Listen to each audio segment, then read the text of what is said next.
आखिर कैसे दुनिया का सबसे टॉप क्लास होटल बंद करवा दिया एक फटीचर से दिखने वाले इंसान ने? जिस फटीचर घर जमाई से अपनी जूतियों पर नाक रगड़वाई एक सास ने, कैसे उसी घर जमाई ने बचाया उनका अरबों का डूबता हुआ बिजनेस एक कॉल में? जिस सड़क छाप पति का चेहरा भी देखना पसंद नहीं करती थी उसकी बीवी, कैसे उसने गिफ्ट किया दुनिया का इकलौता डायमंड लैपटॉप अपनी बीवी को? जो फटीचर घर जमाई चाय तक उधारी के पैसों पर पीता था, क्यों उसका बैंक अकाउंट देख छूट गए सबके पसीने? अरे फटीचर, ये 7 स्टार होटल है, कोई ढाबा नहीं कि मुंह उठाकर चले आए। अंदर कहाँ चला जा रहा है? भाई साहब मेरा यकीन कीजिए, अंदर मेरी मीटिंग है आधे घंटे में। तेरे कपड़े फटे हुए, चप्पल में छेद हो रखा है और तू कह रहा है कि आधे घंटे में तेरी मीटिंग है यहाँ। अरे कभी सपने में भी देखा है ऐसा आलीशान होटल? झूठ बोले जा रहा है, चल भाग यहाँ से। मेरे यकीन करो, मेरा अंदर जाना बहुत जरूरी है। मेरी रूम की भी मेरे मैनेजर के पास है अंदर। अबे चल जा यहाँ से, वरना मार मार के मोर बना दूंगा, समझा? शिवम 7 स्टार होटल के अंदर घुसने के लिए एड़ी तक का जोर लगा चुका था, मगर उसके हुलिये को देखकर वहां मौजूद सिक्योरिटी गार्ड ने उसे अंदर घुसने नहीं दिया। तभी शिवम की पत्नी दृष्टि, जो शहर के सबसे अमीर खानदान से बिलोंग करती थी, शिवम और दृष्टि सिर्फ नाम के पति पत्नी थे, क्योंकि उनकी शादी दृष्टि के दादाजी ने जबरदस्ती करवाई थी, जिसके बाद शिवम इनके घर में एक नौकर और घर जमाई बनकर रहने लगा। दृष्टि मेरा अर्जेंट अंदर जाना बहुत जरूरी है। मेरा रूम भी बुक है, बस तुम मेरी एंट्री करवा दो इन्हें बोलकर, क्योंकि ये मुझे अंदर नहीं जाने दे रहे। शिवम दृष्टि से गिड़गिड़ाते हुए रिक्वेस्ट करने लगा, मानो जैसे उसे बहुत बड़ी इमरजेंसी हो और उस होटल में जाना उसके लिए वाकई बहुत जरूरी हो। पर शिवम, जो एक छोले कुलचे बेचने वाला मामूली सा लड़का है, अनाथ है, उसका इस होटल में क्या काम? तभी दृष्टि के साथ आया उसका बिजनेस पार्टनर अंगद दृष्टि से कहता है, दृष्टि, ये कौन गरीब बदतमीज आदमी है? अरे इसे 50 रुपए दो और भगाओ यहाँ से। ये मिस्टर, तमीज से, मैं कोई 11 आदमी नहीं बल्कि दृष्टि का हस्बैंड हूँ। शिवम की ये बात सुनकर दृष्टि के साथ खड़े अंगद के होश उड़ गए। उसे क्या, बल्कि पूरे शहर को जरा भी अंदाजा नहीं था कि दृष्टि शादीशुदा है। तभी अंगद ने दृष्टि को देखा और पूछा, ये क्या कह रहा है दृष्टि? ये तुम्हारा पति है? अंगद का ये सवाल सुनते ही दृष्टि कुछ सेकंड के लिए ब्लैंक हो गई, लेकिन फिर उसने बड़ी हिम्मत करके कहा, क्या अंगद, तुम्हें सच में लगता है ये गरीब भिखारी मेरा हस्बैंड होगा? ये तो कोई चंदा मांगने वाला सड़क छाप आदमी है, मेरा पति नहीं। इतना सुनते ही शिवम को जोर का धक्का लगा, उसका दिल पिघल गया था। वो कुछ कहने ही वाला था कि अंगद बड़ी बदतमीजी के साथ शिवम पर चिल्ला दिया, इससे पहले कि मैं तुझे मार मार कर यहाँ से भगाऊं, अपने आप यहाँ से चला जा, समझा? शिवम अपनी किस्मत पर अंदर ही अंदर रोने लगा। वो वहाँ से निकलने ही वाला था कि तभी अचानक कार होटल के बाहर आकर रुकती है, जिसमें से शहर के बड़े बिजनेसमैन नितिन रायजादा निकलते हैं और उनकी नजर सीधे शिवम पर पड़ती है और वो शिवम को देखते ही उसकी ओर दौड़े चले जाते हैं। मिस्टर शिवम, आप? सर, आपने मुझे पहचाना नहीं? मिस्टर रायजादा को कौन नहीं जानता था। दृष्टि उन्हें देखते ही पहचान गई थी, पर उन्हें शिवम से बात करता देख दृष्टि और अंगद दोनों के होश उड़ गए। दृष्टि, ये मिस्टर रायजादा जैसा बड़ा आदमी शिवम से क्या बात कर रहा है और वो इसे जानता कैसे है? वही तो मुझे भी समझ नहीं आ रहा है। 5000 करोड़ की कंपनी के मालिक को कैसे जानता है? जरूर ये मिस्टर रायजादा का ड्राइवर होगा। काफी देर बात करने के बाद शिवम मिस्टर रायजादा से कुछ इशारे में कहता है और मिस्टर रायजादा तुरंत किसी को कॉल लगाते हैं और शिवम की उस 7 स्टार होटल में एंट्री करवा देते हैं। वो देखो, इस भिखमंगे ने मिस्टर रायजादा से भीख मांगकर होटल में एंट्री ले ली है। पता नहीं अंदर जाकर क्या करेगा। तभी दृष्टि भागते हुए मिस्टर रायजादा के पास जाकर पूछने लगी, हेलो मिस्टर रायजादा, मैं नारायण ग्रुप ज्वेलर्स की CEO हूँ। बुरा ना माने तो मैं पूछ सकती हूँ, क्या आप उस भिखारी को कैसे जानते हैं जो अभी अभी आपके पास खड़ा था? भिखारी? You mean mister Shivam? Are you kidding? आप मिस्टर शिवम को भिखारी कह रही हैं? मैडम, लगता है आप मार्केट में काफी नई हैं, वरना ऐसे सवाल नहीं पूछती।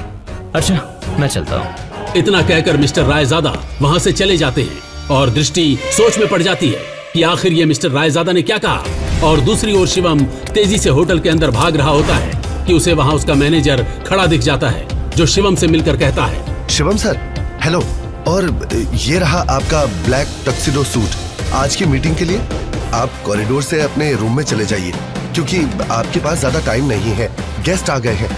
और ये भी रखिए आपके रूम की की।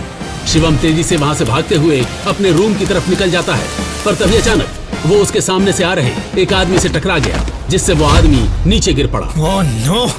अंधे कहीं के, ये 7 स्टार होटल है, तेरी कॉलोनी का पार्क नहीं। तू जैसे भिखारी को यहाँ किसने घुसने दिया? देखिए सर, सॉरी, मैं जल्दबाजी में हूँ इसीलिए आपसे टकरा गया। अब मेरी मीटिंग, मुझे जाना होगा, सॉरी। मेरे होते हुए तो इस होटल में 2 मिनट भी नहीं रुक सकता।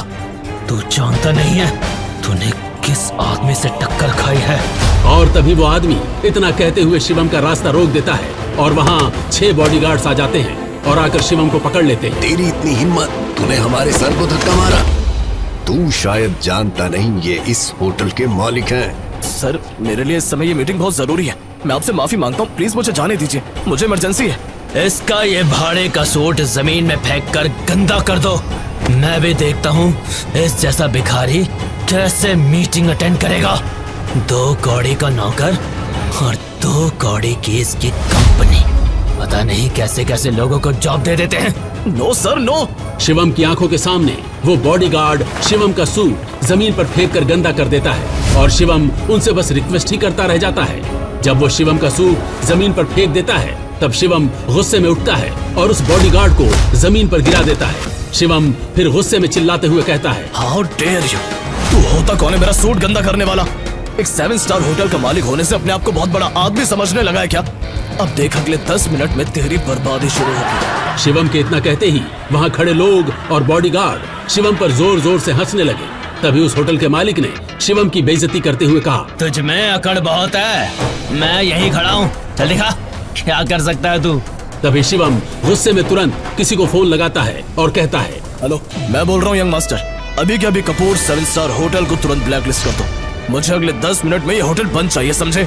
शिवम का फोन डिस्कनेक्ट होने के बाद कपूर 7 स्टार होटल के मालिक को और हंसी आ जाती है। पर तभी अचानक होटल में लगी टीवी स्क्रीन पर न्यूज में बड़ी बड़ी हेडलाइंस में कपूर 7 स्टार होटल की न्यूज आने लगी। इस वक्त की सबसे बड़ी खबर, बताया जा रहा है कि दिल्ली के कपूर 7 स्टार होटल को गवर्नमेंट की ओर से अभी बैन कर दिया गया है। ये खबर सुनते ही मिस्टर कपूर के होश उड़ गए और वो घबराकर ऑफिसर्स को कॉल करने लगे। हे मिस्टर, किससे पूछकर तूने मेरे होटल को ब्लैकलिस्ट करने की कोशिश की? 7 स्टार होटल को बैन करना कोई मजाक नहीं है। और ये सब बिना कोई नोटिस के न्यूज में कैसे पब्लिश हुआ? सर, हमें ऊपर से इमीडिएट ऑर्डर आए हैं कि आपके लाइसेंस को कैंसिल कर दिया गया है और होटल को अभी से बैन कर दिया गया है। आपको बात करनी है तो सीधा मिनिस्ट्री से बात करनी होगी। मिस्टर कपूर को कुछ समझ नहीं आ रहा था, पर तभी उन्होंने शिवम को देखा और उसने कहा, मैंने कहा था ना 10 मिनट के अंदर अंदर तुझे सड़क पर ला दूंगा, तेरा होटल बंद करवा दूंगा। लेकिन तू जैसा मामूली आदमी ऐसा कैसे कर सकता है? मैं इतना करोड़पति आदमी हूँ, इतनी पावर है मेरे पास, मेरे होटल को बैन करने के लिए खुद पीएम के ऑर्डर चाहिए होते हैं, पर तूने एक कॉल में मेरा होटल बैन करवा दिया। कैसे कैसे? अभी तो बस तेरा होटल बैन हुआ है, पर तूने जो फ्रॉड करके इंडिया में स्विस बैंक में जो पैसा जमा किया है उसके लिए तुझे जेल भी करवाता हूँ। पर मुझे अभी इमरजेंसी है, इसीलिए इतने में छोड़ रहा हूँ, वरना आज हाथ में कटोरा दिलाकर भीख मंगवाता तुझसे। ये सुन वहाँ पर मौजूद सभी लोगों के चेहरे पर 12 बज गए थे। ये आखिर एक मामूली आदमी ने एक कॉल से देश के सबसे बड़े होटल को कैसे हमेशा के लिए बंद कर दिया। तभी शिवम का मैनेजर, जिसने उसे ब्लैक सूट और रूम की की दी थी, वो भागा भागा शिवम की तरफ आया और कहने लगा, सर, आपका वहाँ पहुँचना बहुत जरूरी है, वो लोग वहाँ आ गए हैं, आइए हमें अभी चलना होगा। सर, यानी ये कोई मामूली आदमी नहीं बल्कि बहुत रईस और पावरफुल आदमी है। सुनो, तुम्हारा नाम क्या है? शिवम वहाँ से निकलने ही वाला होता है, पर मिस्टर कपूर की बात सुनकर वो रुक गया और उसने घूरकर मिस्टर कपूर को अपना नाम बताया। और ये नाम सुनते ही वहाँ पर खड़े सभी लोगों के माथे पर पसीना आ जाता है और मिस्टर कपूर तो शिवम के पैरों पर गिर जाता है। सर, आप मुझे माफ कर दीजिए सर, मुझे माफ कर दीजिए। मुझे जरा भी पता होता तो मैं आपके लिए खुद होटल रिजर्व करवा देता। सर प्लीज मुझे माफ कर दीजिए, आइंदा ऐसी गलती नहीं होगी। डोंट वरी, जब होटल ही नहीं रहेगा तो गलती भी नहीं होगी, हटो अब। शिवम इतना कहकर अपने रूम की तरफ भागा और जाकर उसमें बैठ गया, पर तभी उसके पास यूएस से कॉल आई। शिवम सर, अब आपको उन लोगों से मिलने की कोई जरूरत नहीं है, हमें डोनर मिल गया है। बड़े साहब अब खतरे से बाहर हैं और हम उन्हें लेकर कल इंडिया ही आ जाएंगे। ओह थैंक गॉड, मैं तो डर ही गया था। अब शिवम बिना टेंशन के एयरपोर्ट से निकलकर सीधा अपने ससुराल यानी नारंग मेंशन पहुंच गया। उधर रोज की तरह शिवम दुनिया से बेखबर अपनी ही धुन में हाथों में दृष्टि का लंच बैग और कानों में ईयरफोन्स लगाए ऑफिस आया। गुड मॉर्निंग मिसेस वर्मा, कैसी हैं आप? आज का दिन बहुत खूबसूरत है ना? Hello, how are you? Tension क्यों है? तू सारा टाइम घर में नौकरों की तरह काम करता रहेगा कि कभी न्यूज भी देखेगा? वो इतने बड़े बिजनेसमैन का दामाद है और तुझे बिल्कुल खबर नहीं बिजनेस की। सर क्या हुआ कि मुझे मालूम नहीं है। सरकारी टेंडर्स ना मिलने से नारंग इंडस्ट्रीज को बड़ा झटका। वेंटिलेटर पे चल रही नारंग इंडस्ट्रीज को इस 200 करोड़ के टेंडर से बहुत उम्मीदें थी, लेकिन ये टेंडर चला गया कपूर इंडस्ट्रीज के पास। नारंग इंडस्ट्रीज और उसके गिरते हुए शेयर्स को कैसे बचाएगी दृष्टि नारंग? ऋषभ दृष्टि का बिजनेस पार्टनर था। वैसे तो उसे दृष्टि का जीवन साथी बनना था, लेकिन दृष्टि के दादाजी ने मरने से पहले जबरदस्ती दृष्टि की शादी एक सड़क छाप गरीब लड़के शिवम से करा दी थी, जो छोले कुलचे बेचता था। और फिर दृष्टि के दादाजी के गुजर जाने के बाद बिजनेस को संभालने के लिए दृष्टि के पिता अखिल नारंग ने बहुत कोशिश की, लेकिन वो कंपनी को संभाल नहीं सके। तनाव की वजह से उनकी तबीयत पर गहरा असर पड़ा, नुकसान बढ़ता जा रहा था। इसलिए दृष्टि को ये जिम्मेदारी उठानी पड़ी। हालांकि ऋषभ चाहता तो दृष्टि की ये समस्या अपने पापा के दोस्त मिस्टर नारायण से रिक्वेस्ट करके हल करवा सकता था, लेकिन दृष्टि से अपनी सगाई टूटने के बाद उसने फैसला किया कि वो कभी भी दृष्टि की मदद नहीं करेगा। दृष्टि बिल्कुल खामोश बैठी थी। वो हर हाल में इस कंपनी को बचाना चाहती थी। टेंडर ना मिलने की वजह से सारे इन्वेस्टर्स ने अपने हाथ खींच लिए। इनफैक्ट ये देखो, ये बैलेंस शीट, इसमें भी कुछ खास नहीं है। They don't have trust on us anymore. अगर ऐसा ही चलता रहा ना तो हमारी कंपनी दिवाला हो जाएगा। नहीं नहीं नहीं नहीं नहीं नहीं नहीं, no, this can not happen. I can't let this happen. ये कंपनी सिर्फ कंपनी नहीं है। दादाजी ने खून पसीने की मेहनत से नारंग ग्रुप ऑफ कंपनीज को खड़ा किया था और इसका परचम सिर्फ हमारे देश में नहीं बल्कि विदेश में भी लहरा रहा है। बहुत मेहनत से दादाजी ने इसे कामयाब बनाया है। हमारी एक गलती की वजह से या कुछ ना कर पाने की वजह से मैं दादाजी की पूरी मेहनत को मिट्टी में मिलने नहीं दे सकती। We have to do something. I can't lose this company. This is not the option. आप सब प्लीज कुछ कीजिए। आपको तो कोई आइडिया होगा ना, कोई सोल्यूशन होगा। Somebody just find a way. दृष्टि बेटा, तुम्हारे दादाजी के टाइम से हमारे कुछ वफादार एसोसिएट्स थे जिनके साथ हम बिजनेस करते थे, लेकिन उनके निधन के बाद ऋषभ के निर्देश पर हमने उनके साथ डील करना बंद कर दिया। अगर तुम कहो तो उनसे मर्जर की बात की जाए। राजा काका, दैट्स नॉट एन ऑप्शन है। और वैसे भी आज की खबर सुन के मुझे नहीं लगता कोई हमारे साथ मर्जर करेगा। Let's look at other options. Meanwhile what can we do? Raja Mauli उर्फ राजा काका दृष्टि के दादाजी के पुराने वफादार थे, लेकिन आज वो सिर्फ नाम के कंपनी एडवाइजर थे। नारंग इंडस्ट्रीज और उसके गिरते। Hello, yes ma'am, yes ma'am, I get the files. अपने एक्सपर्ट से हम जानेंगे दिवालिया हो रही नारंग इंडस्ट्रीज का भविष्य। नारंग इंडस्ट्रीज और उसके गिरते हुए शेयर्स को कैसे बचाएगी दृष्टि नारंग? दृष्टि कहाँ पर है? शिवम, तुम घर जाओ, मुझे तुरंत ये फाइल्स देनी है मैम। दृष्टि से मिलना बहुत जरूरी है। I need to meet her right now, please. Shivam, जिद मत करो, घर जाओ। अब जा कर रही है? Meeting room. तभी मिसेस वर्मा दरवाजा खटखटाकर एक्सेस कार्ड की मदद से अंदर चली जाती हैं और उनके पीछे पीछे शिवम भी अंदर घुस जाता है। शिवम को इस तरह देखकर सभी लोग हैरान हो जाते हैं। दृष्टि, इस प्रॉब्लम के बारे में कुछ बात करनी है जरूरी, प्लीज। शिवम, इस वक्त नहीं, इस वक्त मैं बहुत ही जरूरी मीटिंग में हूँ और ये मीटिंग इस वक्त मेरे लिए बहुत जरूरी है। 5 मिनट दे दो। इन सब बातों के लिए इस वक्त मेरे पास वक्त नहीं है। प्लीज जाओ। 5 मिनट इस प्रॉब्लम का सोल्यूशन है। यहाँ मीटिंग चल रही है। मुंह उठा के आ गया साला फटीचर। और वैसे भी कंपनी के मैटर में तेरा कोई लेना, तेरी औकात क्या है? सबसे पहले तो साहब को यहाँ से निकालो। इसकी वजह से सारी गड़बड़ है। सृष्टि, अपनी डिसीजन खुद लो प्लीज। सिक्योरिटी, सिक्योरिटी से बाहर फेंको। सर, मैं यहाँ संभाल लूंगी, आप मीटिंग में वापस जाइए प्लीज। छोड़ो इसे, छोड़ो। मैडम, लेकिन सर ने इन्हें बाहर निकालने को कहा है। छोड़ो इसे, ये कोई चोर है क्या? ये दृष्टि मैम के पति हैं और नारंग इंडस्ट्रीज के घर जमाई। भूल गए क्या तुम लोग? Thank you Mrs Verma. जितनी इज्जत आपसे मिलती है उतनी दृष्टि उसकी मॉम से भी नहीं मिलती। Thank you. Mrs Verma Shivam को ऑफिस की छत पर ले जाती हैं और उससे पूछती हैं। शिवम, हाँ जी। तुम अंदर क्या बड़बड़ा रहे थे? तुम कंपनी को संकट से बचा सकते हो, कैसे? कैसे बचा सकता हूँ ये तो आपको अभी नहीं बता सकता, लेकिन आपसे कुछ मदद चाहिए मिसेस वर्मा। कंपनी की कुछ डिटेल्स चाहिए। कैसी डिटेल्स? मुझे शेयर होल्डर्स की, इन्वेस्टर्स की लिस्ट चाहिए और बैलेंस शीट भी देखनी है, उसके बाद ही कुछ कह पाऊंगा। अंदर जो कुछ भी हुआ उसके बाद ऑफिस का कोई भी स्टाफ तुम्हारी मदद करने को तैयार नहीं होगा, लेकिन एक आदमी है जो तुम्हारी मदद कर सकता है। अगर तुम उसको मना लो तो ही। कौन? Rajamouli sir. I think he can help you. वो दृष्टि के दादाजी के बहुत करीबी थे, लेकिन जब से ऋषभ आया ना ऑफिस में, उसने उनको साइडलाइन कर दिया। वो ना चेन स्मोकर है, तो वो हर एक घंटे आते हैं यहाँ पे सिगरेट पीने। तुम उनका इंतजार करो और कोशिश करो उनसे बात करने की। हाँ, मैं वापस जाती हूँ। शिवम वहाँ खड़ा होकर राजा मौली का इंतजार करने लगता है। इसी बीच उसने अपनी जेब से फोन निकाला और किसी को कॉल किया। हेलो, कैसे नितिन राजा जी आप? अरे शिवम जी, आपसे मुलाकात भी हो गई और आज आपका कॉल भी आ गया। हमारे तो भाग्य खुल गए। बोलिए ना सर। आपसे एक छोटा सा काम। हुक्म किया जाए मालिक। आप जल्दी से डिटेल्स बता करके मुझे कॉल कीजिए। रखता हूँ, बाय। राजा काका, रायजादा ग्रुप और नारंग इंडस्ट्रीज का मर्जर कैसा रहेगा? रायजादा, तुम इनके बारे में कैसे जानते हो? ये तो हमारे पुराने बिजनेस एसोसिएट्स थे। तुम्हें क्या पता इनके बारे में? इसके बाद शिवम ने राजा काका को कुछ ऐसा बताया कि उसे सुनने के बाद उनके होश उड़ गए। उन्होंने अपनी सिगरेट वापस रखी और शिवम को अपने साथ कॉन्फ्रेंस रूम ले गए।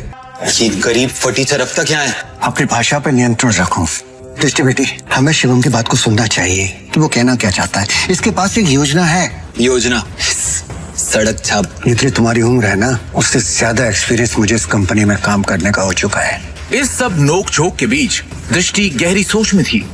उसे अपने दादाजी की एक बात याद आ रही थी। दृष्टि बेटी, शिवम तुम्हारे लिए एक अच्छा जीवन साथी है, और एक बात हमेशा याद रखना, जब भी तुम्हें या नारंग इंडस्ट्री पे कोई भी परेशानी आई तो शिवम ही तुम्हें उससे बाहर निकालेगा। आप कहना क्या चाहते हैं? इनफ। शांत हो जाइए आप सब, प्लीज प्लीज थोड़ी देर के लिए चुप हो जाइए। और ऋषभ, तुम भी चुप रहो। भूलिए मत आप सब लोग, इस कंपनी की बॉस अब भी मैं हूँ। डिसीजन मेकिंग पावर मेरे हाथ में है, होगा वही जो मेरा फैसला होगा।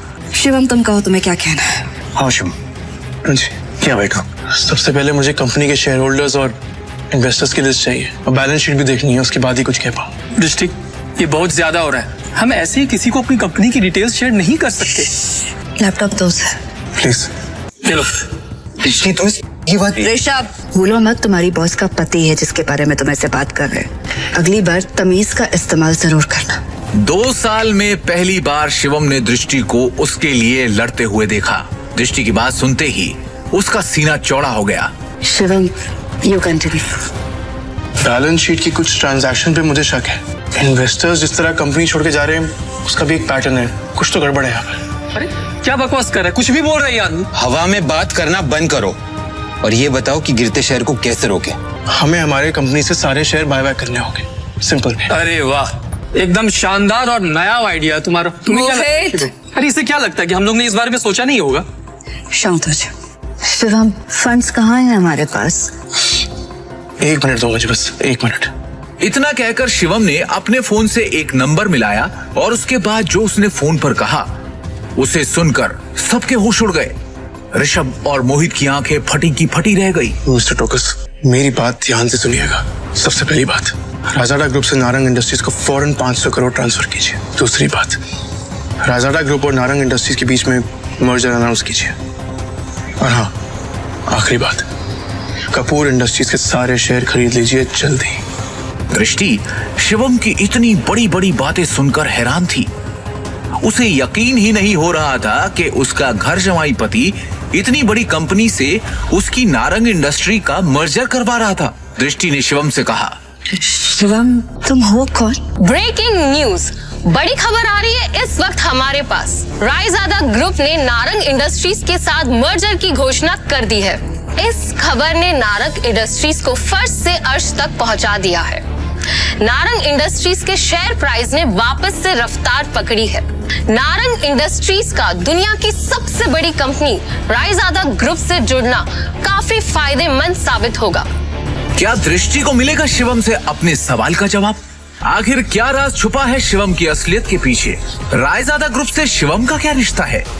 एक फटीचर इंसान ने कैसे देश की सबसे बड़ी कंपनी रायजादा ग्रुप से नारंग इंडस्ट्रीज का मर्जर करवाया?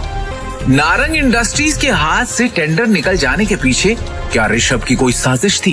ये सब जो अभी अभी हुआ था ये किसी जादुई सपने से कम नहीं था, लेकिन एक बात जो अब भी सबकी नजरों से शिवम ने छुपाकर रखी थी, वो थी उसकी आंतरिक शक्तियां, जिसे शिवम उजागर करने की कोशिश कई दिनों से कर रहा था।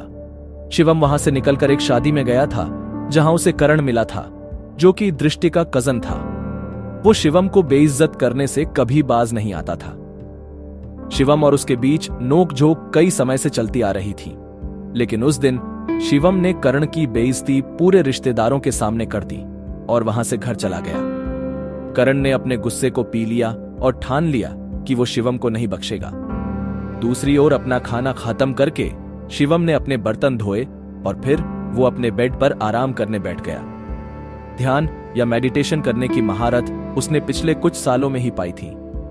शिवम के लिए मेडिटेशन उसके शरीर के अंदर दिन भर में जमा हुई गंदगी बाहर निकालने का एक जरिया है। और तभी शिवम ने हाथ आगे बढ़ाया और बेड के साइड में रखा एक काला पत्थर उठाया।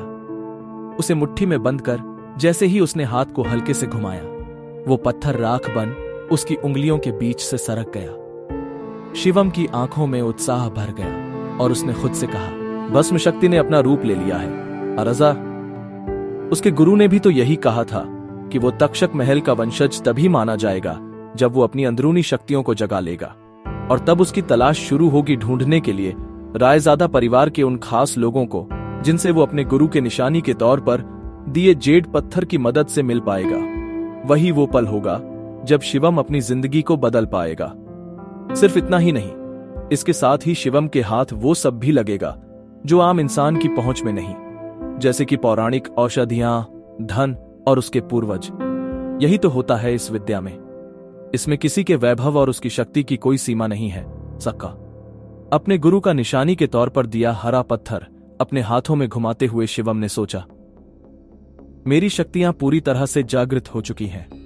अब वक्त आ चुका है मामले को अपने हाथों में लेने का, एक्शन में आने का। शिवम ने अपनी शक्तियां जागृत होने के बाद उनसे अपनी शक्तियों के दम पर दृष्टि के ऑफिस में हुई सारी चीजों को दृष्टि और वहां मौजूद सब लोगों को भुलवा दिया। यहां तक कि नितिन रायजादा भी अब शिवम के साथ हुई बातों को भूल चुके थे। ऐसा शिवम ने क्यों करा, वो तो वक्त ही बताएगा। अगले दिन शिवम की मुलाकात उसके पिता से हो गई, जो कि इतने दिनों से उसे मिलने के लिए मजबूर कर रहे थे। तुम्हारे दादाजी पिछले 2 सालों से बिस्तर पर हैं, बहुत बीमार हैं। अपने बिगड़ते स्वास्थ्य के बावजूद वो बस एक ही जिद लेकर बैठे हैं कि केवल एक बार फिर तुमसे मिलना चाहते हैं। वो बस चाहते हैं कि तुम वापस आ जाओ। भावेश, जो कि शिवम के पिता हैं, उन्होंने कहा, तुम्हारे चाचा की भी शादी हो चुकी है, लेकिन तुम्हारे ताऊजी और चाचा जी के यहाँ केवल 2 बेटियां हैं। शाह खानदान का इकलौता दावेदार। शिवम ने खुद को नीचा दिखाने के लिए बुदबुदाया। तो आप चाहते हैं कि मैं परिवार की विरासत के लिए आपकी सौदेबाजी का हथियार बन जाऊं? तुम सच में बहुत भोले हो, भावेश ने ठंडे स्वर में कहा। हमारे परिवार का जो व्यापार है, उसकी अनगिनत शाखाओं के अलावा हमारे शाह परिवार का दिल्ली और उसके आसपास के इलाकों में एक बड़ा पारिवारिक व्यवसाय है। परिवार के नियमों के अनुसार अगर परिवार के मुखिया की मृत्यु हो जाती है और तीसरी पीढ़ी को संभालने वाला कोई नहीं है, तो परिवार के मुखिया को दूसरे परिवार से बदल दिया जाएगा और उस समय से शाह परिवार पर हमारी शाखा का शासन नहीं होगा। और इसका मुझसे क्या लेना देना है? शिवम ने शांति से पूछा। तुम्हारे दादाजी के बीमार पड़ने के बाद से ही पिछले कुछ वर्षों में तुम्हारे चाचा और ताऊजी पहले से ही परिवार की विरासत और सत्ता की हकदारी के लिए लड़ने की तैयारी में जुट चुके हैं, जिससे परिवार के भीतर एक जबरदस्ती का हंगामा हो रहा है। क्या तुम बस ऐसे ही हाथ पर हाथ रखकर बैठे रहोगे और कुछ नहीं करोगे? भावेश ने निराशा भरी नजरों से पूछा।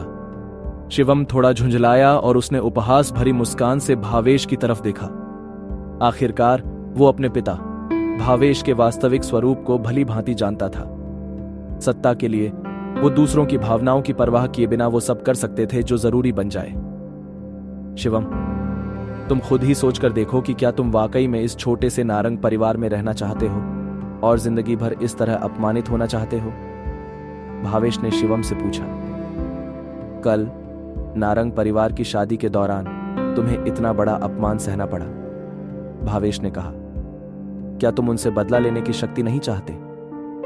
क्या तुम नहीं चाहते कि तुम्हें वो रुतबा, वो शोहरत, वो ताकत मिल जाए कि तुम जब चाहो तब पूरे नारंग परिवार को अपने सामने पैरों पर घुटने टेकने के लिए मजबूर कर दो? भावेश के ये कहते ही शिवम ने उसकी तरफ देखा और फिर एक गहरी सोच में डूब गया। भावेश ने अपने चालाक स्वभाव का इस्तेमाल कर शिवम से अनुनय किया, लेकिन इसके बावजूद भी शिवम ने सिर्फ अपना सिर हिलाया और कुछ नहीं कहा। मुझे पता है कि तुम मुझसे अपने दिल की गहराई से नफरत करते हो। तुम चाहो तो जीवन भर मुझसे नफरत कर सकते हो और मुझे अपने पिता के रूप में स्वीकार नहीं करना चाहते हो तो वो भी मत करो। भावेश ने गंभीरता से कहा, केवल एक चीज है जो तुम्हें करने की जरूरत है, वो है शाह परिवार में वापस आना और अपने दादा को पहचानना। फिर तुम शाह परिवार से वो लेने में सक्षम हो जाओगे जो तुम चाहते हो और उस शक्ति के साथ तुम जो चाहो वो कर सकते हो। दिखने में इतनी सिंपल सी शर्त है, पर ये एक बहुत बड़ा मौका है जो तुम्हारे लिए शोहरत और ऊंचाइयों के सारे रास्ते खोल देगा। क्या तुम अब भी इसे स्वीकार करने को तैयार नहीं हो? शिवम ने स्पष्ट रूप से कहा, मुझे आपकी सहायता की कोई जरूरत नहीं है। मैंने वास्तव में तब तुम्हारे और तुम्हारी मां के साथ गलत किया था, लेकिन अगर तुम मेरी जगह होते तो शायद तुम भी ऐसा ही करते। एक आदमी जीवन में सब कुछ खो सकता है, हालांकि केवल एक चीज जो उसे नहीं खोनी चाहिए वो है वो शक्ति जो उसके हाथों में है। हाँ, आपने जो कहना है या करना है वो कीजिए। नोएडा सिटी, पूर्वी जिला, रायजादा ग्रुप बिल्डिंग। इमारत के प्रवेश द्वार पर पहुंचकर शिवम गेस्ट हॉल में चलने के लिए आगे बढ़ा। सर, क्या मैं पूछ सकती हूं आप किसे ढूंढ रहे हैं? रिसेप्शनिस्ट ने विनम्रता से पूछा। मैं आपके डायरेक्टर नितिन रायजादा से मिलने आया हूं, शिवम ने शांति से कहा। आप डायरेक्टर रायजादा से मिलने आए हैं? क्या आपके पास अपॉइंटमेंट है? उस रिसेप्शनिस्ट ने फिर पूछा। कैजुअल स्ट्रीट वियर टाइप के कपड़े पहने शिवम किसी ऐसे व्यक्ति की तरह नहीं दिख रहा था जिसके पास डायरेक्टर नितिन रायजादा जैसे बड़े आदमी से बात करने की योग्यता भी हो। मिलना तो दूर की बात थी। आप उन्हें सिर्फ मेरा एक मैसेज दे दीजिए और जैसा मैं कह रहा हूं बिल्कुल आप वैसा ही उनसे कहिए। उन्हें बताइए कि मैं चेतन आनंद रायजादा का दोस्त हूं। ठीक है, आप प्लीज कुछ देर वेट कीजिए। भवन के दूसरी ओर डायरेक्टर के ऑफिस में एक असाधारण स्वभाव वाला एक मध्यम आयु वर्ग का व्यक्ति कुछ डॉक्यूमेंट्स और फाइल्स की जांच कर रहा था। कम इन। अनुमति मिलने के बाद एक युवा पुरुष सेक्रेटरी ऑफिस के अंदर आया और उसने नर्म तरीके से सम्मानपूर्वक कहा, डायरेक्टर सर, फ्रंट डेस्क से मैसेज आया है कि कोई आपको ढूंढ रहा है। Front desk? दिन के इस वक्त मेरा कोई अपॉइंटमेंट नहीं है ना? देखो, वो जो कोई भी है मुझे नहीं अपने लिए परेशानी ढूंढ रहा है शायद, और इसके लिए तुम्हें यहाँ आने और हर वो इंसान जो मुझसे यहाँ मिलने आए उसके बारे में मुझे बताने की जरूरत नहीं है, समझे? सर वो एक्चुअली, सेक्रेटरी थोड़ा सा हिचकिचाया और फिर उसने कहा, सर उस आदमी ने आपको एक मैसेज देने के लिए कहा है। उसने कहा है कि वो किसी चेतन आनंद रायजादा का दोस्त है। मुझे लगा शायद मेल आया गया, पर जैसे ही शिवम ऑफिस के अंदर आया वो नितिन के सामने एकदम भरकर बैठ गया। उस अधेड़ उम्र के व्यक्ति जो उस कंपनी का डायरेक्टर है, उसने उसे गंभीर भाव से देखा। क्या मैं पूछ सकता हूं आप कौन हैं सर? क्या आप इसे पहचानते हैं? शिवम ने वो हरा जेड पत्थर जो उसे निशानी के तौर पर गुरुजी से मिला था उसे निकालते हुए कहा। उस जेड पत्थर की सतह को जटिल पैटर्न के साथ उकेरा गया था, जबकि चरित्र रायजादा को केंद्र में अंकित किया गया था। ये तो... नितिन ने हैरान भाव से उस हरे पत्थर को देखा। उसका दिमाग अभी भी अस्पष्ट था और उसमें हजारों सवाल थे। ये जेड शहर के रायजादा परिवार से किसी की पहचान और कनेक्शन का प्रतीक है।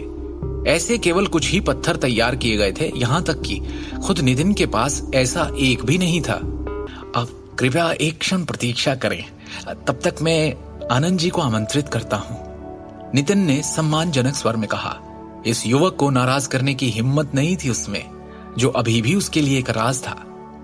शिवम ने हां में सर हिलाया। कुछ ही समय बाद नितिन सफेद बालों और दाढ़ी वाले एक बूढ़े व्यक्ति उनके साथ ऑफिस में लौटा। नितिन थोड़ा पीछे हुआ और वो आगे आए। नितिन सिर्फ बिजनेस के प्रबंधन का प्रभारी था। दूसरी ओर उसके परिवार के रहस्यों से संबंधित अन्य सभी मामलों को आनंद जी द्वारा नियंत्रित किया जाता था, जिसे नितिन के पिता ने भेजा था। वो बूढ़ा करीब 60 की उम्र का होगा, लेकिन उनकी चाल में सर्प जैसी तेजी थी। इसके अलावा उनकी तेज आंखें जोश से भरी थी, जबकि उनके शरीर में उच्च आत्माओं का उत्सर्जन था। शिवम के हाथ में जेड टोकन को करीब से देखते हुए बूढ़े ने एक सांस लेने से पहले अविश्वास में देखा और अपना परिचय दिया। मैं हूं जतिन आनंद। क्या मैं आपका शुभ नाम जान सकता हूं sir? Shivam. Brother Shivam Raizada group के लिए जेड टोकन लाए हैं। मुझे माफ करें, लेकिन क्या मैं आपकी पहचान का परीक्षण कर सकता हूं? जरूर। शिवम ने हाँ में सिर हिलाया। जतिन को एक नजर देखते ही शिवम बता सकता था कि वो एक साधारण बूढ़ा आदमी नहीं था। इसे देखकर एक बात तो साफ थी कि जतिन आनंद तक्षक विद्या की दुनिया में एक विशेषज्ञ थे। जवाब में सिर हिलाने के बाद जतिन ने अचानक अपनी कलाई को हिलाया और एक जेड गेंद को रोल करते हुए फेंका, जो हवा में घूमती हुई तेजी से शिवम की ओर जा रही थी। अचानक हुए हमले के बावजूद शिवम ने तेजी से अपनी तरफ आती हुई उस जेड बॉल को नंगे हाथों से पकड़ लिया और अपनी सीट पर बैठ गया। और जैसे ही उसने अपनी मुट्ठी खोली, उसकी उंगलियों के बीच से जेड धूल का ढेर फिसलने लगा। इस अप्रत्याशित दृश्य को देखकर नितिन की आंखें चमक गई। जतिन आनंद की अभिव्यक्ति भी फीकी पड़ गई और वो खुद से बुदबुदाए, एक आंतरिक शक्ति विशेषज्ञ इतनी कम उम्र में? कहीं ये उस इंसान का वंशज तो नहीं? रायजादा परिवार के एक बुजुर्ग के रूप में वो प्राचीन तक्षक विद्या से संबंधित गांधी परिवार के रहस्यों के संपर्क में आए थे। इस प्रकार वो मोटे तौर पर शिवम की असली पहचान का अनुमान लगा सकते थे। जतिन आनंद ने झुककर सम्मानपूर्वक कहा, मैं रायजादा परिवार की तीसरी शाखा का बड़ा जतिन आनंद आपका अभिवादन करता हूं, महान Elder. Nitin Raizada great Elder का अभिवादन करता है, नितिन ने गंभीर स्वर में कहा। शिवम के हाथ में जेड टोकन रायजादा परिवार के महान बुजुर्ग की पहचान का प्रतिनिधित्व करता है। रायजादा परिवार के नियम बेहद सख्त थे और किसी को भी उनका अपमान करने की अनुमति नहीं थी। अपनी पहचान स्वीकार किए जाने के बाद शिवम ने थोड़ा सिर हिलाया। द ग्रेट एल्डर इस बार ईस्ट ब्रांच ग्रुप में आए हैं। क्या मैं आपके लिए कुछ कर सकता हूं? जतिन ने गंभीरता से पूछा और उनके इस सवाल पर शिवम के अंदर हजारों बातों का तूफान सा उठ पड़ा। शिवम को पता है कि वो रायजादा ग्रुप के ऑफिस में क्यों आया है, उसे उनसे क्या मांगना है। पर इससे पहले कि वो अपनी बात कहता, उसका फोन बज उठता है। शिवम, फौरन मेट्रो सिटी हॉस्पिटल पहुंचो। मैंने तुम। सिमी विनती करते हुए रो पड़ी। मैं वहां पहुंचता हूं, कहकर जैसे ही शिवम ने फोन रखा, उसका चेहरा भावहीन सा हो गया। दृष्टि बेहोश हो गई। शिवम की आंखों में ऐसा क्रोध उमड़ पड़ा जैसा आज तक कभी किसी ने नहीं देखा। उसने जतिन और नितिन की ओर देखते हुए शांति और अधिकार के साथ कहा, मैं चाहता हूं कि पूरी की पूरी नारंग एम्पायर दिवालिया हो जाए, वो भी एक दिन के अंदर। ग्रेट एल्डर, आपकी आज्ञा सर आंखों पर। नितिन रायजादा ने सम्मानपूर्वक उत्तर दिया। दिल्ली के सबसे बड़े मेट्रो सिटी हॉस्पिटल में शिवम जल्दी से कमरा नंबर 608 में पहुंचा। जानते हो ना क्यों हो रहा है ये सब हमारे साथ? क्योंकि तुमने करण के साथ बदतमीजी की। सिमी शिवम की ओर उंगली उठाकर गुस्से में बोलती जा रही थी। अरे क्या जरूरत थी? पंगा उसके साथ करने की सोची जाती है जो आपके बराबर की हैसियत का हो। तुम क्यों अपनी हैसियत भूल जाते हो बार बार? क्यों जलील किया करण को पार्टी में? इल्जामों की इस बौछार में भी शिवम चुप रहा। उसने बस अस्पताल के बिस्तर की ओर देखा। बिस्तर पर लेटे हुए उनके ससुर अखिल नारंग थे। आपको चोट कहां लगी? शिवम ने चिंतित स्वर में पूछा। घाव अंदरूनी है, घबराने की बात नहीं, अखिल ने दर्द भरी आवाज में कहा। शिवम की आंखों में अपने लिए चिंता देखकर दृष्टि बोल पड़ी। मैं ठीक हूं, पापा की मजदूरों से बहस हो गई, उन्हें पीटा गया। ये तो अच्छा हुआ किसी तरह उन्होंने अपना बचाव कर लिया। हालांकि शिवम का दिल गुस्से से भर गया था। उसने ये पूछने से पहले खुद को शांत किया, फैक्ट्री में एग्जैक्टली हुआ क्या था? दृष्टि इस बारे में बात नहीं करना चाहती थी। उसने बस एक भारी सांस भरी। पता नहीं करण को फैक्ट्री के लेनदारों के अधिकार कैसे मिले, या फिर वो कब कैसे सबसे बड़ा लेनदार बन गया। वो मजदूरों को फैक्ट्री की सारी मशीन तोड़ने फोड़ने के लिए उकसाने लगा। मैंने और दृष्टि ने उसे समझाने की कोशिश की, पर वो हंसता रहा हम पर। फैक्ट्री की सारी मशीन्स उठवा ली उसने। फैक्ट्री खत्म हो गई, घर भी जल्दी ध्वस्त हो जाएगा। बहुत निर्दयी हैं वो लोग, और हम क्यों उनका निशाना बने? सिर्फ तुम्हारी वजह से शिवम, सिर्फ तुम्हारी वजह से, बोला उसने। अरे वाह, पूरा परिवार एक साथ। शिवम, कमरे के बाहर से हंसी की आवाज आई। करण यहाँ भी आ गया। आपने मेरे सुझावों के बारे में क्या सोचा, पांचवी चाची, पांचवे अंकल? करण ने उन्हें और भड़काने के लिए उद्देश्यपूर्ण ढंग से अपने शब्दों को लंबा खींचा। अगर मैं आज आपके बचाव में नहीं दौड़ा होता तो वो वर्कर्स तो आपकी जान ही ले लेते, है कि नहीं? एक तो खुद तुमने ये सब करवाया और अब हीरो बनने आ गए हो। बंद करो ये ढोंग करण। करण की बातों से तंग आकर दृष्टि फट पड़ी। करण की चालाक अभिव्यक्ति उनमें से कोई बर्दाश्त नहीं कर पा रहा था। अरे यार, आप लोग दया के लायक हो ही नहीं। ऐसे लोगों को पता है क्या कहते हैं? थैंकलेस। करण ने आह भरते हुए कहा, मैं चाहता था कि अखिल अंकल के सारे कर्जे बाहर के बाहर निपट जाएं। क्या यह तरीका सही नहीं था उन्हें सेव करने का? मेरी जगह कोई और होता तो शायद आज ये जिंदा भी नहीं होते। करण ने कोमल स्वर में कहा, मैं तो बस मदद करने की कोशिश कर रहा हूं। मुंह बंद करो और दफा हो जाओ यहां से करण। दृष्टि गुस्से में कांपती हुई चिल्लाई, मैं दफा हो जाऊं? फिर ये मत कहना अखिल अंकल कि मैंने आपके परिवार को एक मौका नहीं दिया। अरे आपको तो एहसान मानना चाहिए, पर आप मानते नहीं। इसलिए मैं कल ही लेनदारों के अधिकार जारी कर दूंगा। बर्बाद हो जाएंगे आप सब। लोन शार्क्स तब तक आपके पीछे रहेंगे जब तक आप जिंदा हैं। क्या आप बकवास कर रहे हो? फैक्ट्री, घर और गहने गिरवी रखवा कर हम अपने सारे कर्जे चुका सकते हैं। क्यों पीछे पड़ेंगे लेनदार हमारे? दृष्टि ने सवाल किया तो करण ने गर्व से भरी मुस्कान दिखाते हुए कहा, उस घटिया ज्वेलरी प्रोसेसिंग फैक्ट्री के सभी उपकरण टूट गए हैं। एक कौड़ी की औकात नहीं, उसको गिरवी कहां रखोगे? इसके अलावा तुम लोगों को अभी भी साइट के किराए का हिसाब देना होगा।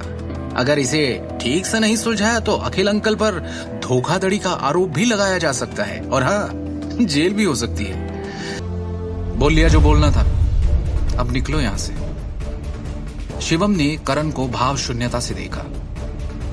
करण चिल्लाया और अचानक गुस्से में आकर अपनी हथेली की मुट्ठी बनाकर शिवम के चेहरे की तरफ जैसे उड़ाई।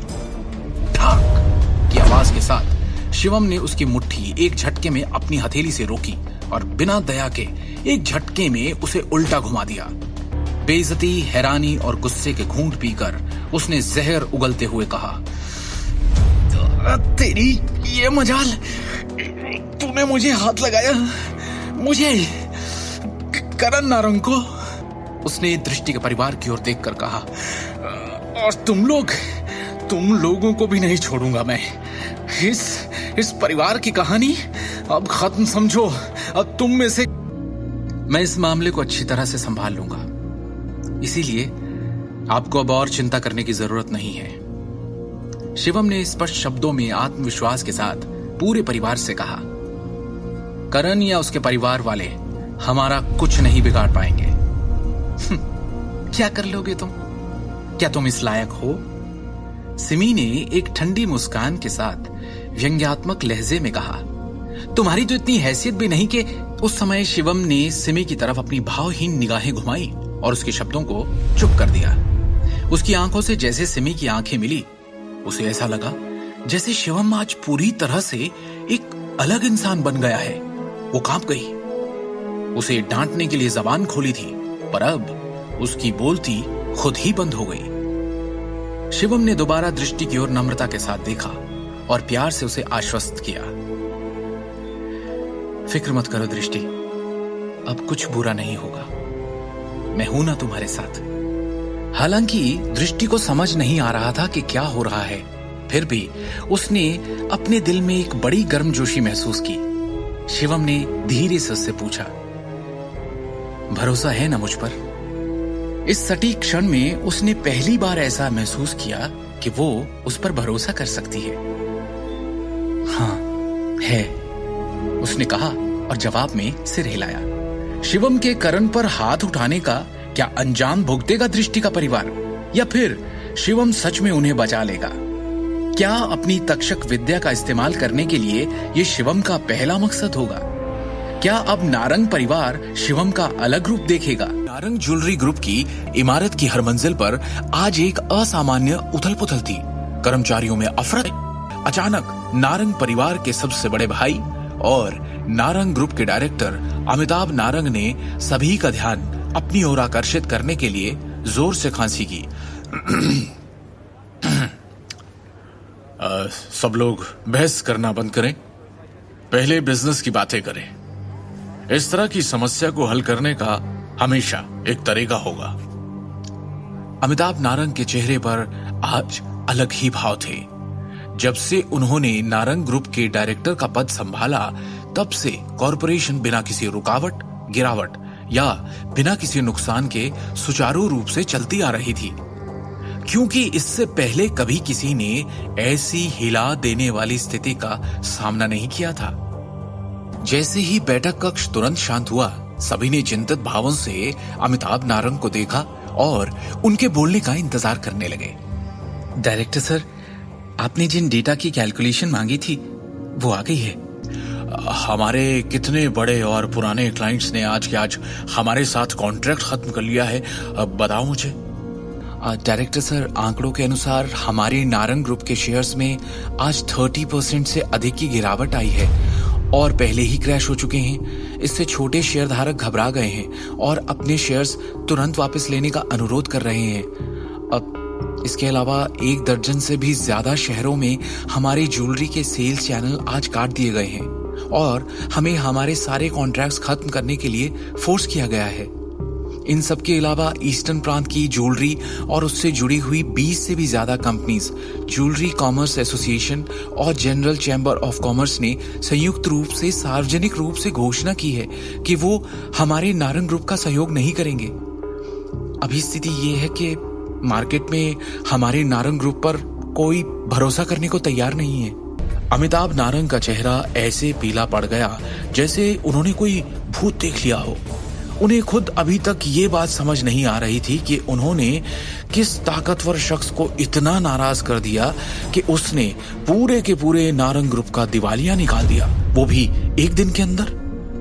उन्होंने अजीत की तरफ देखा और पूछा, अजीत, क्या तुम इस समस्या का कोई समाधान लेकर आए हो? चिंता वाली बात यह है कि कोई स्पष्ट रूप से पर्दे के पीछे के तार खींच रहा है और हमारे ग्रुप को निशाना बना रहा है। हालांकि अजीत नारंग को भी समझ नहीं आ रहा था कि क्या किया जाए। उसका चेहरा राख हो गया था। अभी के लिए हमें तार खींचने के लिए जिम्मेदार व्यक्ति का पता लगाना चाहिए। हम तब तक देख सकते हैं कि क्या बातचीत के लिए अभी भी कोई जगह है। अजीत नारंग ने असहाय रूप से कहा। दोनों मुखिया समझ नहीं पा रहे थे कि उन्होंने किसे नाराज किया है। आखिर किसके पास एक दिन के अंदर नारंग ग्रुप को दिवालिया होने के कगार पर खड़ा करने की शक्ति थी। ये देखकर कि दोनों मुखिया भी बेबस थे, बैठक कक्ष और भी बेचैन हो गया, क्योंकि शेयर धारक आगे की चर्चा में पड़ गए कि तभी कक्ष के दरवाजे पर दस्तक हुई और वो चश्मे वाली युवा महिला सेक्रेटरी फिर से अंदर आई। उसके चेहरे पर इस वक्त और भी ज्यादा परेशानी के भाव थे। महिला सेक्रेटरी ने गंभीर लहजे में कहा, वाइस चेयरमैन, किसी ने हमें अभी फोन किया है। वो रायजादा ग्रुप के सेक्रेटरी विक्रम टोकस हैं। इस बार वो आपसे नारंग ग्रुप के मामलों पर कुछ बात करना चाहते हैं। मुझसे बात करना चाहते हैं? अजीत नारंग ने असमंजस में उत्तर दिया। वहां मौजूद सभी लोग हैरान हो गए। आखिर क्या उस व्यक्ति को पहले एग्जीक्यूटिव डायरेक्टर सबसे बड़े भाई की तलाश नहीं करनी चाहिए? वो तीसरे भाई की तलाश क्यों करेंगे? कहीं ऐसा तो नहीं? इस वक्त सम्मेलन कक्ष में बैठे सभी लोग ये अनुमान लगा सकते हैं कि वो आदमी बड़े भाई से न मिलकर तीसरे भाई से मिलने क्यों आया होगा, क्योंकि सभी की संदेह भरी निगाहें अजीत नारंग पर जा टिकी थी। अजीत, क्या इस मामले का तुमसे कोई लेना देना है? क्या तुमने किसी भी तरह से रायजादा ग्रुप को ठेस पहुंचाई है? क्या मजाक है? आखिर नारंग ग्रुप का कोई भी शख्स रायजादा ग्रुप जैसे ताकतवर बिजनेस टाइकून से टकराने की हिम्मत कैसे कर सकता है? रायजादा ग्रुप के एक इशारे पर सारा नारंग ग्रुप एक चुटकी में दिवालिया हो जाएगा। तो फिर मैं कैसे? अजीत नारंग ने जल्दी से उनके साथ सभी संबंधों से इनकार कर दिया। हम जल्दी ही पता लगा लेंगे। आप फोन उठाओ और स्पीकर चालू करो, देखते हैं रायजादा ग्रुप का क्या कहना है। अमिताभ नारंग ने ठंडे स्वर में कहा। छोर पर सेक्रेटरी विक्रम टोकस की आवाज बहुत ठंडी थी। हाँ mister Tokas, good morning. Ajit Narang ने विनम्रता से जवाब दिया। 1 घंटे बाद हम एक बड़ी मीटिंग बुलाएंगे। इसके लिए प्लीज नारंग ग्रुप के सारे मैनेजमेंट को फौरन सूचित कर दीजिए। हमारा रायजादा ग्रुप आपकी कंपनी के एक्विजिशन यानी अधिग्रहण के बारे में बात करने के लिए आएगा। अपने बेटे करण नारंग को मीटिंग में बुलाना मत भूलिएगा, विक्रम ने कहा। जी बिल्कुल, अजीत ने तुरंत उत्तर दिया, क्योंकि वो विक्रम टोकस को अपमानित करने की जरूरत नहीं कर सकता था। फोन की एक बीप के साथ विक्रम ने आखिरकार कॉल काट दिया। अजीत नारंग, उसका चेहरा पीला पड़ गया। अपने बेटे का नाम सुनने के बाद उसे एक बड़ी बेचैनी महसूस हुई। कॉल खत्म होने के बाद वहां मौजूद सभी शेयरधारकों ने अजीत नारंग को और भी अधिक शत्रुता और संदेह की दृष्टि से देखा। चूंकि मामला अर्जेंट है, हम एक बार में ही बैठक बुलाएंगे। कंपनी के पूरे मैनेजमेंट को सूचित किया जाए और रायजादा परिवार के लोगों के आने का इंतजार करें, अमिताभ नारंग ने गंभीर स्वर में कहा। 3 घंटे बीत गए। बैठक कक्ष में माहौल बेहद तनावपूर्ण हो गया था, क्योंकि सभी घबराकर इंतजार कर रहे थे। मिस्टर नारंग, क्या हमें फोन नहीं करना चाहिए? वो आ भी रहे हैं कि नहीं? शेयरधारकों में से एक से अब इंतजार नहीं हो रहा था। अनुभव था ही इतना कष्टदायक। हम केवल इंतजार कर सकते हैं। आखिरकार हमारे ग्रुप की जीवन रेखा पहले से ही रायजादा परिवार के हाथों में है, अमिताभ ने गंभीरता से कहा। इसी दौरान एक युवक अचानक अपनी बिजनेस टीम और 2 अन्य वकीलों के साथ बैठक में चला गया। सब लोग मुझे अपना परिचय दें। मैं रायजादा ग्रुप के नारंग ग्रुप एक्विजिशन का इंचार्ज हूं, सेक्रेटरी विक्रम टोकस ने गंभीर अभिव्यक्ति के साथ कहा। और हां, मैं नारंग ज्वेलरी ग्रुप का नया चेयरमैन भी हूं। डायरेक्टर अमिताभ नारंग की जगह कॉरपोरेशन के मामले अब मैं संभालूंगा। इतना कहने के बाद सेक्रेटरी टोकस ने चेयरमैन की कुर्सी खोल दी और बोल्ड अंदाज में बैठ गया। भवानी नारंग के निधन के बाद से नारंग ग्रुप के चेयरमैन का पद खाली था। यहां तक कि अमिताभ और अजीत नारंग ने भी खुद को डायरेक्टर के पद तक ही रखा। ये नजारा देखकर नारंग परिवार के सभी सदस्यों के चेहरे पर घृणा आ गई, पर वो चुप रहे, क्योंकि वो रायजादा ग्रुप को नाराज नहीं करना चाहते। सेक्रेटरी टोकस परिवार के सभी लोगों के हाव भाव देखकर मुस्कुराया और बोला, आगे बढ़ने से पहले ऐसा लगता है आप सब में काफी लोगों की समझ में नहीं आया कि अभी स्थिति एग्जैक्टली है क्या। इस समय मेरे हाथों में नारंग की ज्वेलरी ग्रुप के 55% शेयर हैं। इसके अलावा मैं मैनेजमेंट के तहत 20 ज्वेलरी फैक्ट्रीज और 30 आभूषण फ्लैगशिप स्टोर्स के कंट्रोल में हूं। मेरा मानना है कि अगर मैं चेयरमैन का पद लेता हूं तो किसी को आपत्ति नहीं होगी, है ना? टोकस के ये शब्द एक ढोल की तरह लग रहे थे जो सभी के मन में गहराई से उतर गए, जिससे वो चुप हो गए। ये एक्विजिशन के दस्तावेज हैं, प्लीज आप सभी एक बार ध्यान से पढ़ लीजिए। टोकस ने दस्तावेज की कॉपियां सभी में बांटने का आदेश दिया। उपस्थित सभी शेयरधारकों ने दस्तावेजों को पढ़ते हुए और गहराई से विचार करते हुए गंभीर भाव प्रकट किए कि तभी शांति में विक्रम टोकस की आवाज फिर से आई, एक अलग अंदाज में। करण नारंग कौन है? इतने में वहां मौजूद सभी एक ही दिशा में देखने लगे और पीछे से करण निकलकर सामने आया। विक्रम ने उसे ज़हीन नजरों से देखा। मैं हूं करण नारंग, लेकिन मैं ये नहीं समझ पा रहा हूं कि आपको मुझसे क्या काम है मिस्टर विक्रम टोकस। करण ने झुंझलाहट भरी आवाज में ईमानदारी से कहा। अब मेरा मतलब है विक्रम सर। विक्रम ने बिना कोई प्रक्रिया दिए उससे पूछा, कंपनी में आपकी क्या पोजीशन है? और इतनी बड़ी कंपनी के मुलाजिम होने के नाते आपको इतना भी नहीं पता कि बिना बारी के बोलना सही नहीं? विक्रम ने यह कहते हुए करण की ओर अपनी ठंडी निगाह डाली और पास पड़ी मोहर उठाकर तेजी से करण की तरफ फेंकी। और जैसे ही वो सील करण के पेट से टकराई, उसके होश उड़ गए और उसे लगा जैसे उसे हथौड़े से मारा गया हो। जैसे ही उसके पेट से दर्द ऊपर की ओर बढ़ा, उसने बैठक से पहले खाया हुआ सारा खाना कॉन्फ्रेंस रूम की टेबल पर उल्टी कर दिया। करण गुस्से से भड़क उठा, क्योंकि उसे लगा था कि विक्रम ने उसके साथ अन्याय किया है और सबके सामने उसे अपमानित किया है। हालांकि उसने विक्रम को अपनी आंखों में शुद्ध घृणा के साथ देखा, लेकिन उसने विरोध का एक भी शब्द कहने की हिम्मत नहीं की। उसे अभी भी समझ नहीं आया कि रायजादा ग्रुप का ये सेक्रेटरी उसे क्यों निशाना बना रहा है। विक्रम ने धीरे से कहा, अब आप सब लोग मेरी बात ध्यान से सुने। मुझे पूरी उम्मीद है कि आप सब ने इस टेक ओवर के पेपर्स अच्छे से पढ़ लिए होंगे। हमारे रायजादा परिवार ने नारंग के आभूषण समूह से बड़ी संख्या में शेयर और संपत्तियां क्यों खरीदी, इसका कारण यह है कि हमने नारंग के आभूषण निगम की क्षमता को समझा और उसमें इंटरेस्ट दिखाया है, क्योंकि इसके पास महान विकास मूल्य है। इसलिए आप सभी शेयर होल्डर्स को फिलहाल के संकट में होने वाले नुकसान के बारे में चिंता करने की कोई जरूरत नहीं। हमारी टीम की व्यावसायिकता कंपनी को अधिक लाभ मूल्य बनाने की ओर ले जाएगी। सभी शेयरधारकों को केवल उस प्रणाली का सख्ती से पालन करने की आवश्यकता है जिसे मैंने संशोधित किया है और इसे पूरा किया है। भविष्य में हमारा व्यवसाय निश्चित रूप से अधिक ऊंचाई तक बढ़ेगा, पहले से कहीं ज्यादा। उपस्थित 20 से अधिक शेयर होल्डर्स ने सहमति में अपना सिर हिलाया। उनमें से हर एक के दिल में अपनी अपनी योजनाएं थी। उन सभी ने रायजादा ग्रुप के टेक ओवर पेपर्स और स्कीम को ध्यान से पढ़ा था। ऐसा लग रहा था कि दिल्ली के रायजादा समूह का नारंग के आभूषण समूह को एक बार में खत्म करने का कोई इरादा नहीं था। उनके जैसे छोटे शेयर होल्डर्स पर सभी योजनाओं और अनुबंधों का कोई प्रभाव नहीं पड़ेगा। इस प्रकार वो अभी भी पहले की तरह प्रॉफिट में शेयर्स का आनंद ले सकते हैं। इसके अलावा इस योजना ने उन्हें परोक्ष रूप से रायजादा ग्रुप का हिस्सा भी बना दिया, जो अपने आप में बहुत बड़ी बात थी।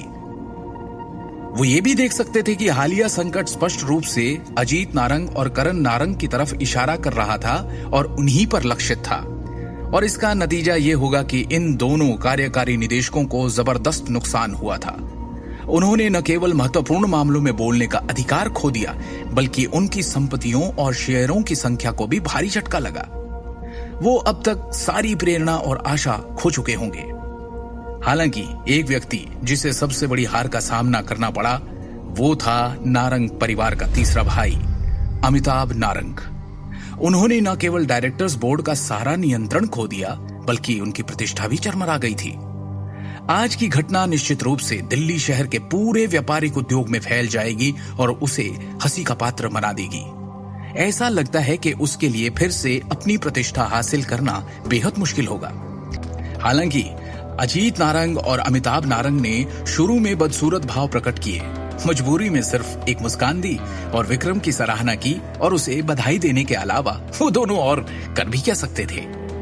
इस किस्से के करीब 6 घंटे बाद रात में हम जाते हैं एक 5 स्टार होटल के एक आलीशान से लग्जरी सूट में। उसको देखा, अच्छा किया। सामने बैठे शिवम ने बैठक की रिकॉर्डिंग को देखते हुए विक्रम टोकस की क्षमताओं की प्रशंसा की। थैंक यू डायरेक्टर शिवम, आपकी सेवा करना मेरा कर्तव्य है। विक्रम ने विनम्र स्वर में कहा, परिवार का एक दूसरे के साथ एक मजबूत रिश्ता है, इसलिए सिंघानिया परिवार ने उनकी मदद के लिए हाथ बढ़ाया है और उसे कुछ फंड ट्रांसफर किए हैं, जिससे अमिताभ अपनी वर्तमान स्थिति को स्थिर करने में कामयाब हुआ है।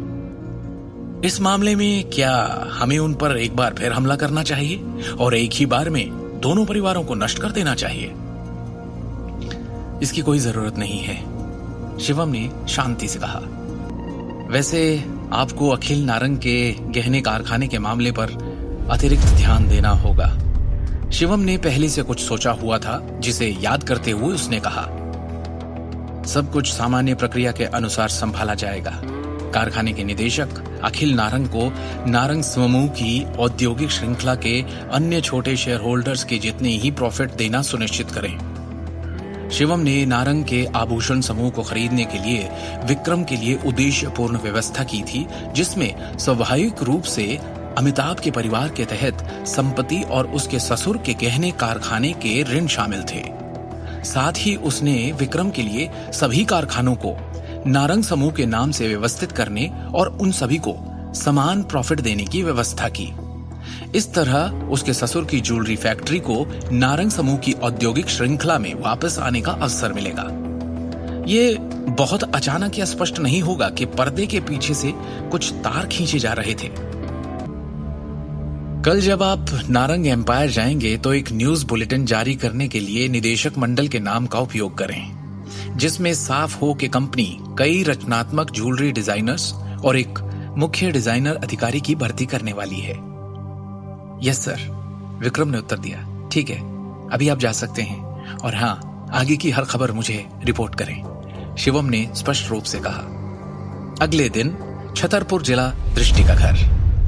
कंपनी के लोगों ने घर को फिर से सजाया और परिवार आखिरकार फिर से अंदर आ सका। शिवम ने सबके लिए खाना बनाया, जिसे पूरे परिवार ने मजे लेकर खाया। ऐसा लगता है कि इस बार हमें स्वयं देवताओं ने आशीर्वाद दिया है। हर चीज का कितना संतोषजनक अंत है। भाई साहब के अपने बेटे के साथ गिरने के बाद पिछले वर्षों में उनके द्वारा बनाए गए दुश्मनों ने उन्हें लात मारने का अवसर ले ही लिया। सिम्मी ने बड़े संतोष के साथ कहा, मुझे नहीं पता कि इन सब के पीछे किसका हाथ है, लेकिन हाँ, एक बार मैं खुद मिलकर उसे व्यक्तिगत रूप से धन्यवाद देना चाहती हूं।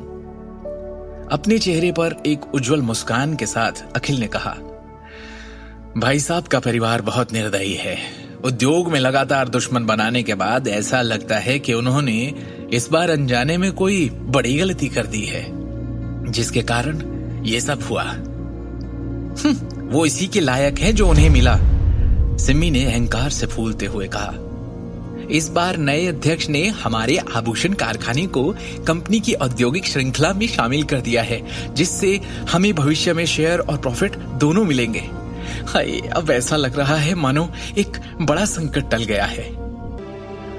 भाई साहब और अजीत को वास्तव में इतने सालों के बाद भी कंपनी के प्रबंधन में बड़ी समस्या आई है। चूंकि रायजादा समूह के पास शक्ति और प्रभाव दोनों है, ये नारंग के आभूषण समूह के लिए अच्छा कदम है। हालांकि ये निश्चित रूप से हमारे पिता द्वारा स्थापित पारिवारिक व्यवसाय को एक सार्वजनिक व्यवसाय में बदलने की कोशिश है, अखिल ने एक विवादित अभिव्यक्ति के साथ कहा।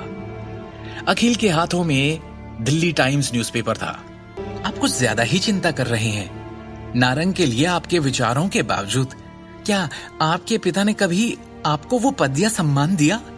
क्या उन्होंने कभी आपको कंपनी के प्रबंधन अधिकार देने पर विचार किया है? सिम्मी ने उसकी भावनाओं को ध्यान में रखे बिना धीरे से कहा, अब से आपके नए आए अध्यक्ष विक्रम का ईमानदारी से पालन करना चाहिए। आखिरकार वो कंपनी के तहत छोटे कारखानों के साथ समान व्यवहार कर रहे हैं। अब जब आप कंपनी के नाम पर एक छोटे शेयर होल्डर हो, तो अब आप वापस नारंग एम्पायर की बिल्डिंग में जाकर ऑफिस में बैठ सकते हो। आगे की कहानी जानने के लिए देखिए अगला एपिसोड सिर्फ पॉकेट एफएम के यूट्यूब चैनल पर, और शिवम द हिडन वॉरियर के सारे एपिसोड्स को सुनने के लिए डिस्क्रिप्शन में दी लिंक से डाउनलोड करें पॉकेट एफएम ऐप।